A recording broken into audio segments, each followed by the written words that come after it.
Hey, One Life Youth, it's Pastor Mike. I hope you're having a great week. Hey, congratulations on making it to your last week of school. I know it has not been an easy task. I know that it's been tough. There's been a lot of suffering that you've had to go through to get there, but you have made it. And Shannon and I are so proud of you. We're going to do something fun when we come back together, okay? So be looking forward to that. I can't wait for the night that we can come back together and spend some time hanging out with one another. It's going to be cool, so don't miss out on that opportunity, okay? We'd love to see you. Speaking of suffering, this week we're going to look at Esther chapter 3. In Esther 3, we begin to find the villain of the story, Haman, emerging. Haman is an official that has been placed at the very top of all officials. He is like the number one guy next to the king. He is the king's right-hand man. In fact, so much so that the king has made it a requirement that any time that Haman passes by, all officials, anybody who are close by, are required to bow to Haman. And so the problem that we find is the fact that Mordecai refuses to bow. If you remember who Mordecai is, he is a Jew. He is one of the ones brought into the exile with Esther. He has adopted Esther as his own after her parents have died, and he's kind of taken her in. And so that's really awesome if you have family who love you that much, right? And so he cares about Esther, and he has instructed Esther during this process of her becoming queen to not tell anybody who she is. Don't say anything about the fact that you're a Jew. Keep that to yourself. Don't tell anybody that. It's a secret, right? And this is going to be a key piece to the story. But back to Haman. Haman every day walks by Mordecai. And when he walks by Mordecai, Mordecai refuses to bow. He says that he's only going to bow to the king. And that really angers Haman. Actually, to the point where he's not going to just punish or want to just punish Mordecai for this, but lack of obedience, but he wants to punish all of the Jewish people, and the punishment is death. He wants to kill them all, wipe them all out, because he hates Mordecai that much. The guy has got such a big head that he would go and just wipe out a whole group of people as a punishment because of one person, and that's just dumb. But that's what happens, right? And so he's not a rational guy. And so in Esther chapter 3, verse 8 through 11, we find that Mordecai has been standing outside the palace. He's not bowing, and Haman runs to the king, and he has this conversation with the king, and it says this in 8.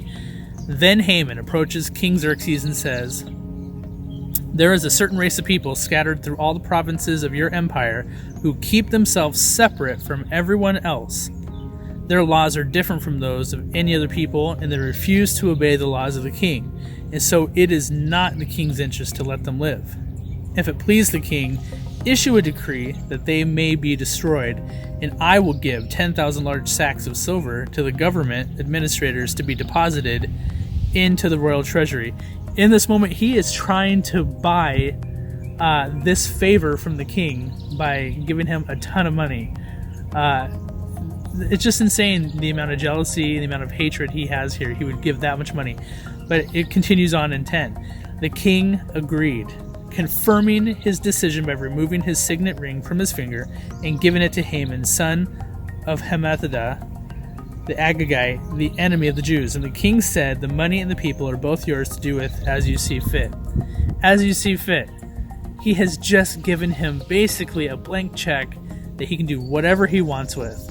And so he has given him full-on authority, full-on permission to act on these evil plans of his, to wipe out the Jews.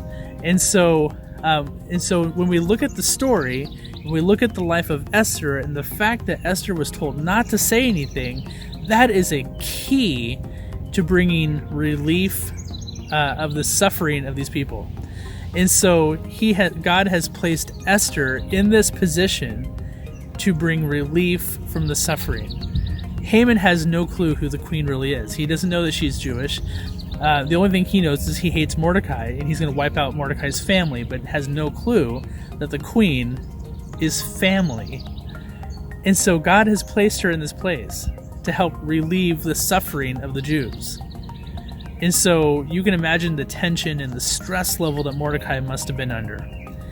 But God is still found in the story because we know that Esther is in a position of power that's going to be beneficial to the Jewish people.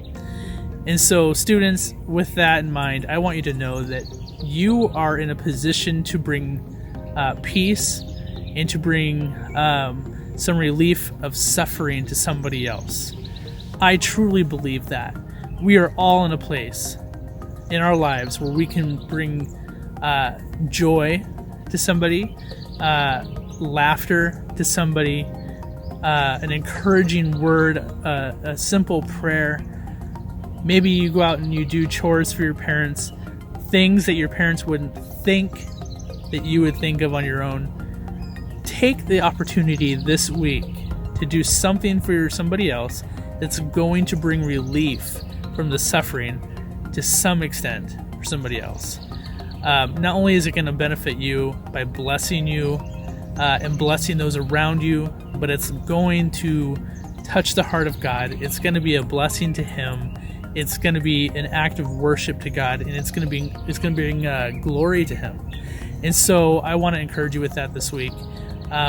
Just know that the story doesn't end here. It's going to be awesome. It's going to continue on. We're going to look at Esther chapter 4 next week, and I'm really excited about where this is leading. It's cool. So also, just as a reminder that Shannon and I are going to be at the church this Saturday from 10 to 2. Some of you have asked about that. We'll be at the church from 10 to 2, receiving more donations for the garage sale. And so plan to bring stuff. If you're going to bring stuff to donate, that would be a great time to do that. We would love to see you.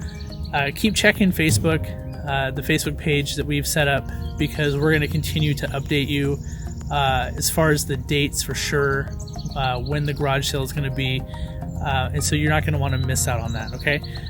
You guys stay safe, stay healthy, encourage one another, bring relief to somebody else this week, and we're going to see you real soon.